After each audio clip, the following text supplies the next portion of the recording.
ఈ రోజు ఈ వీడియోలో వెపన్స్ అనే సినిమా గురించి మాట్లాడుకుందాం. జాష్ బ్రోలిన్, జూలియా గార్నర్ లీడ్స్ గా జాక్ రెగర్ డైరెక్షన్ లో వచ్చిన హారర్ మిస్టరీ ఇది. ఈ సినిమా స్టోరీ ఏంటి, దీని మీద నా ఒపీనియన్ ఏంటి అనేది ఇప్పుడు తెలుసుకుందాం పదండి. ముందుగా ఈ సినిమా స్టోరీ ఏంటంటే, మేబ్రుక్ అనే ఒక టౌన్ లో ఓ రోజు సడన్ గా 17 మంది పిల్లలు కనపడకుండా పోతారు. వీళ్ళంతా ఒకే స్కూల్ కి ఒకే క్లాస్ కి చెందిన పిల్లలు. అందరూ ఒకేసారి ఒకే రోజు ఒకే టైం కి వాళ్ళ వాళ్ళ ఇళ్ల నుంచి పారిపోతారు. పోలీసులతో పాటు FBI రంగంలోకి దిగి ఇన్వెస్టిగేట్ చేసినా అసలు వాళ్ళు ఏమయ్యారు, ఎక్కడికి వెళ్లారనే ఒక చిన్న క్లూ కూడా దొరకదు. రోజులు గడిచే కొద్దీ పేరెంట్స్ లో ఫ్రస్ట్రేషన్ పెరిగిపోతూ అందరూ ఆ క్లాస్ టీచర్ అయిన జస్టిన్ ని బ్లేమ్ చేయడం మొదలు పెడతారు. స్కూల్ మొత్తంలో కేవలం తన క్లాస్ పిల్లలు మాత్రమే కనపడకుండా పోయారు కాబట్టి తనే ఏదో ఒకటి చేసి ఉంటదని తన వెంట పట్టడం స్టార్ట్ చేస్తారు. అయితే అందరిలాగే తను ఏం జరిగిందో తెలియక ఫ్రస్ట్రేషన్ లో ఉంటది.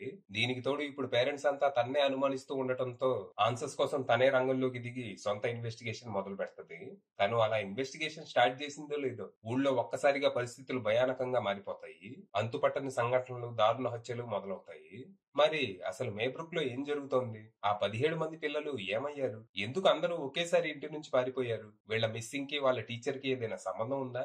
అక్కడ జరుగుతున్న అంతుపట్టని సంఘటనలు, వరుస హత్యల వెనక ఎవరున్నారు? చివరికి ఈ కేసు ఎలా సాల్వ్ అయింది? ఆ పిల్లలు దొరికారా లేదా అనేది మీరు సినిమా చూసి తెలుసుకోవాలి. ఇక ఈ సినిమా బాగుంది, నాకైతే నచ్చింది. రీసెంట్ టైమ్ లో నేను చూసిన బెస్ట్ హారర్ మూవీ అనిపించింది. యాక్చువల్ గా జాక్ రెగర్ డెబ్యూ మూవీ అయిన బార్బేరియన్ ని క్రిటిక్స్ అంతా ఆహా ఓహో అని పొగిడారు గానీ నాకైతే పెద్దగా నచ్చలేదు. కానీ ఇది మాత్రం భలే అనిపించింది. బార్బేరియన్ చూసేటప్పుడు ఏ మూడ్ లో ఉన్నానేమో గానీ ఖచ్చితంగా దాన్ని మళ్ళీ ఇంకోసారి చూడాలనిపించింది. బార్బేరియన్ లాగే ఇది కూడా స్లో బర్న్ మూవీయే, కానీ దీని స్క్రీన్ ప్లే యూనిక్ గా ఉంటది. సినిమా మల్టిపుల్ వ్యూ పాయింట్స్ నుంచి నడుస్తూ ఉంటది. Teacher POV, parent POV, principal POV, police POV, ఇలా మనం ఓ క్యారెక్టర్ ని ఫాలో అవుతూ సడన్ గా ఏదైనా అన్ఎక్స్పెక్టెడ్ ఈవెంట్ జరిగితే పిఓవి మారిపోతూ ఉంటది. ఆ ఈవెంట్ జరగడానికి దారి తీసిన పరిణామాలు ఏంటని వేరే క్యారెక్టర్ పిఓవి నుంచి చూపిస్తారు. ఇలా సినిమా అంతా ముందుకి వెనక్కి వెళ్తూ ఉంటది, విచ్ ఇస్ వెరీ ఇంట్రెస్టింగ్. ఇలాంటి స్క్రీన్ ప్లే చూడటం ఇదే మొదటిసారి ఏం కాకపోయినా ఇక్కడ మాత్రం బ్రహ్మాండంగా వర్కౌట్ అయింది. ఇక లాస్ట్ లో అన్నింటినీ ముడిపెడుతూ అల్టిమేట్లీ సాటిస్ఫైయింగ్ క్లైమాక్స్ అందించారు. ఆ క్లైమాక్స్ కి ఒక్కసారిగా థియేటర్ దద్దరిల్లిపోయింది. ఐ వాజ్ లైక్ ఎస్, ఎక్క తినాలి అని భలే ఎంజాయ్ చేశా. ఇక పర్ఫార్మెన్స్ల విషయంలో కూడా వంక పెట్టడానికి ఏమీ లేదు. జస్టిన్ గ్యాండీగా Julia Garner is really good. Recent గా ఫెంటాస్టిక్ ఫోర్ లో సిల్వర్ సఫర్ గా అదరగొట్టిన తను ఇక్కడ కూడా భలే చేసింది.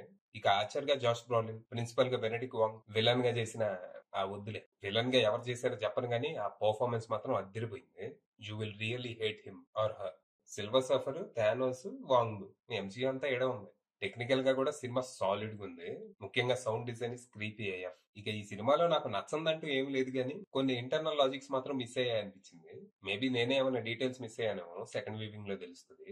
ఫైనల్ గా చెప్పేది ఏంటంటే, హారర్ మూవీ ఫ్యాన్స్ కి ఇట్స్ ఎ మస్ట్ వాచ్. అది విషయం.